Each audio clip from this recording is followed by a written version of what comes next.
Evet, şimdi hani meşhur sözdür yalandan kimse ölmez diye, yalandan birisi ölmüş olsaydı herhalde Mehmet Şimşek şimdiye kadar ölmüş olurdu.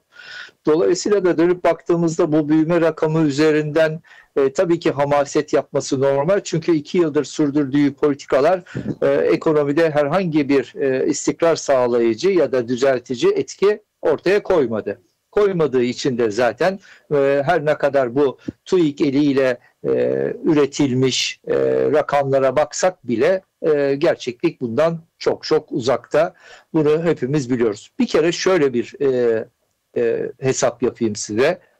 E, Son 2 yıldır ülke ekonomisinde halka sunulan acı reçete, kemer sıkma politikaları karşısında eğer gerçekten bu izledikleri politikada bir performans söz konusu olsaydı bugün olması gereken büyüme rakamı %7 olurdu.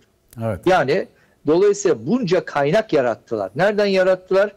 Dış borçtan. Nereden yarattılar? İç borçtan. Nereden yarattılar? Emekçiyi sömürerek, emekliyi evet. sömürerek yarattılar. Peki bu kaynağın karşılığında nasıl bir büyüme olmalıydı?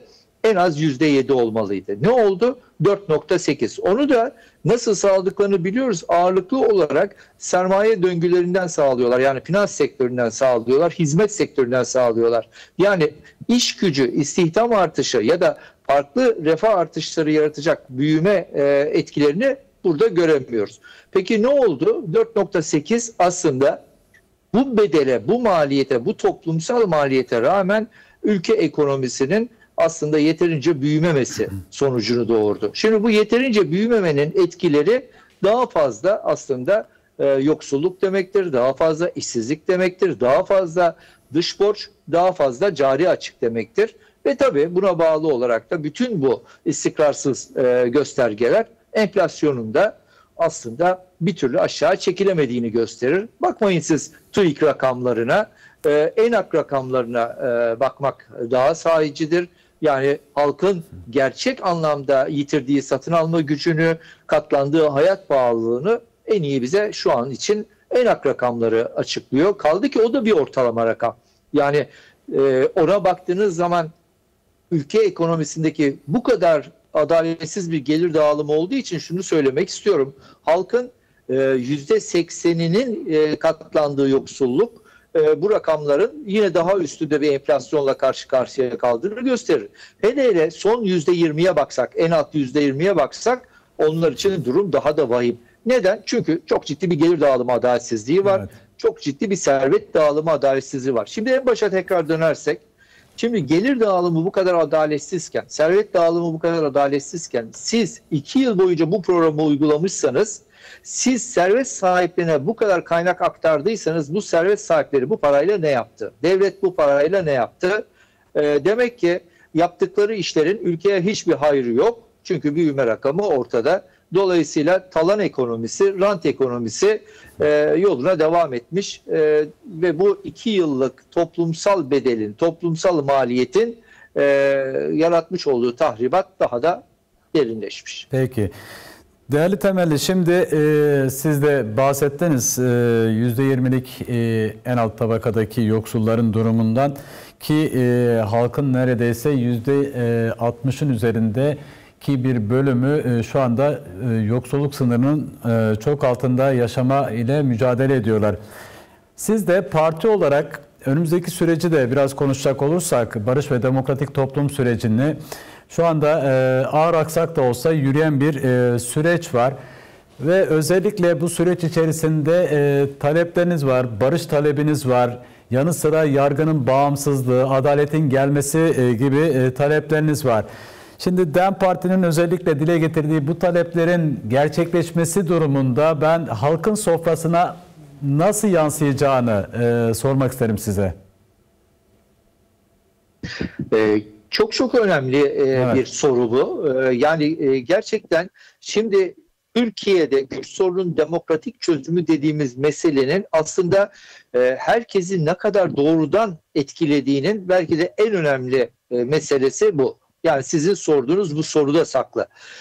Çünkü eğer Kürt meselesinin de demokratik çözüm konusunda bir yol kat edilebilirse, yani bu siz ağır aksak dediniz, gerçekten artık ağır aksak değil, tam hız devam etmesi gereken bir mesele. Bu ister istemez herkes açısından olumlu sonuçlar doğurabilir. Ama yeter ki gerçekten Kürt meselesinin demokratik çözümü konusunda adım atasın.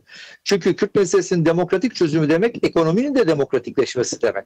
Kürt meselesinin demokratik çözümü demek ekonomik şiddet yerine, yani savaş politikalarının yaratmış olduğu aslında silahlanmaya giden kaynakların toplumun gönencine, refahına ayrılması demek. Şimdi bütün bunlar doğrudan bu meseleyle alakalı.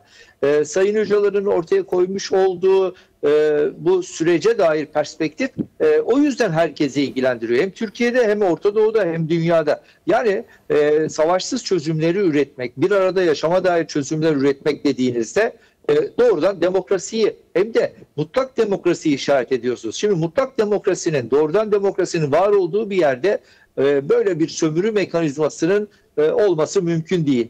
Böyle bir talan ekonomisinin olması mümkün değil. Çünkü orada halk kendine ait bütçesine sahip çıkacaktır. Hem yerelde hem merkezde. Dolayısıyla kaynakların adil, eşit dağılımı söz konusu olacaktır. Şimdi bundan yoksunuz biz. Kaynaklara birileri el koymuş, keyfi bir şekilde dağıtıyor. İşte yok nefes kredileri diyor. Yok işte yol yapıyor, şehir hastanesi yapıyor, silahlara para ayırıyor, İHA yapıyor, SİHA yapıyor. Ama sonuçta dönüp bakıyoruz ki halkın büyük bir kesimi yoksul, kamu hizmetlerine yeterince ulaşamıyor, bir yoksulluk içinde kalıyor ve işsizlikte hiç geri adım atmıyor. Diğer taraftan enflasyon da var. İşte bunlar arasındaki bağı çok net bir şekilde ortaya koymamız gerekiyor. Biz DEM Parti olarak özellikle yaptığımız bütün çalışmalarda hem Kürt meselesinin demokratik çözümü, hem barış mücadelesi, hem adalet mücadelesini yaparken tam da buradan bir emek mücadelesini de sürdüre geliyoruz. Ve tüm emekçi kesimleri, emeklileri, kadınları, yoksulları, yani bu sistemden mağdur olmuş herkesi bu mağduriyetten kurtulmaya davet ederken bir arada birlikte bütünlüklü bir mücadeleyi ortaya koymaya çalışıyoruz. Bu çok önemli. Nereye gitsek, çiftçiyle buluşsak, işte esnafla buluşsak, köylüyle buluşsak, emekçiyle buluşsak, herkes aynı meseleden bahsediyor ve herkes, evet, ama bunu da söylemek istiyorum, bütün bu yoksulluğa, bütün bu işsizliğe, bütün bu ızdıraba rağmen barış talebinden de vazgeçmiyor. Bu çok önemli. Yani toplum nezdinde artık ekonomik barışla siyasi barışın buluştuğunu, toplumsal barışa hizmet edecek yerden bir desteğin oluştuğunu söylemek de mümkün. Maalesef iktidar hala eski politikalarında direniyor. Hala aynı ekonomi politikalarıyla yol almak istiyor. Hala aynı siyasi anlayışıyla nasıl yol alabilirim diye zorluyor. İşte evet, bahsettiğiniz ağır aksaklık da buradan ileri geliyor. Evet. Tam da bu noktada şunu da sormak isterim size. Şimdi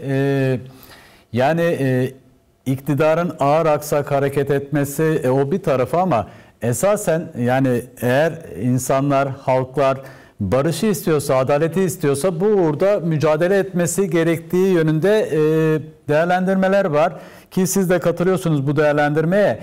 Daha adil, daha eşit, daha refah bir yaşam için buradan bir mesajınız ya da çağrınız var mı halklara? Evet, şimdi bütün herkes şöyle bakmalı. Bugün hangi kapıyı çalsanız Türkiye'de, Türkiye halkının %80'ini, Türkiye'deki insanların %80'i, araştırmalar da bunu koyuyor, bir ekonomik sıkıntı içinde. Ya borç içinde, işsiz, geçinemiyor. Yani gerçekten çok ciddi yoksulluğun yaşandığı bir ülkeden bahsediyoruz. Rakamlar da ortada. Açlık sınırı 30 bin lira olmuş. Yoksulluk sınırı 90 bin liraya gelmiş. Dolayısıyla bu rakamlarla alınan ücretleri karşılaştırdığınızda zaten tablo kendisine TÜİK'e rağmen ortaya koyuyor. Düşünün, yani taklanamaz rakamlar bile durumun vehametini ortaya koyuyor. Dolayısıyla dönüp bakıldığında bunun nedenini insanlar sormalı. Bugün siyasete baktığımızda siyaset olabildiğince her şeyi ekonomiden kaçırma peşinde. Yani sanki ekonomi başka bir alanda, siyaset başka bir alanda. Siyaset de hep iktidara mahkum edilen bir yerden kurgulanıyor. O yüzden de biz herkese diyoruz ki neden dolayı mağdur oluyorsan mutlaka onun mücadelesini ver. İşsizsen iş talebiyle ortaya çık. Aşını ekmeğini çalıyorlarsa buna karşı ortaya çık. Sözünü söyle. Dolayısıyla topyekün demokrasi mücadelesi dediğimiz şey, barış mücadelesi dediğimiz şey hepimizin bizi mağdur eden bu zihniyete karşı, anlayışa karşı ortak mücadelesinden geçiyor. Dolayısıyla evet sen belki bugün durduğun yerden barış senin önceliğin olmayabilir. Peki tamam ama senin önceliğin eğer sofrandaki ekmekse bil ki o da barışla çok alakalı bir mevzu. Çünkü barış içindeki toplumlarda ancak refah adil, eşit paylaşılabilir. Oysa Türkiye'de barış olmadığı sürece refahın nasıl paylaşıldığı da ortada. İşte servet sahiplerinin durumu ortada, işte yoksulların durumu ortada. Dolayısıyla bugün eğer sofrandan senin hak ettiğin ekmek alınıyorsa, evladın, çocukların işsizse, bugün ektiğin ürünün karşılığını bir türlü alamıyorsan, yani hepimizin kapısından içeri girmiş, evimizin ortasına yerleşmiş bu yoksulluğun nedenini arıyorsan, nedeni işte tam da bu ülkede demokrasinin, barışın olmamasıdır.